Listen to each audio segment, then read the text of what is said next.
తెలంగాణ ఎంపీలు ఎమ్మెల్యేలు ఎమ్మెల్సీల సిఫార్సు లేఖలను అనుమతించడంపై ఏపీ సర్కార్కు థ్యాంక్స్ చెప్పారు అసెంబ్లీ స్పీకర్ గడ్డం ప్రసాద్.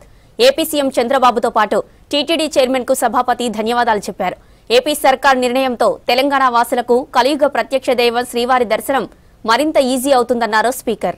శ్రీ తిరుమల వెంకటేశ్వర స్వామి దర్శనానికి తెలంగాణ రాష్ట్ర మంత్రులు, ఎంపీలు, ఎమ్మెల్యేలు, ఎమ్మెల్సీల సిఫార్సులను లేఖలను అంగీకరించాలని నిర్ణయం తీసుకున్న ఆంధ్రప్రదేశ్ రాష్ట్ర ముఖ్యమంత్రి శ్రీ చంద్రబాబు నాయుడు గారికి, TTD board chairman Shri BR Naidu గారికి ధన్యవాదాలు తెలియజేస్తున్నాను. సిఫార్సు లేఖల అంగీకారంతో తెలంగాణ భక్తులకు వెంకటేశ్వర స్వామి దర్శనం వసతి మరియు సులభమవుతుందని అనుకుంటున్నాను.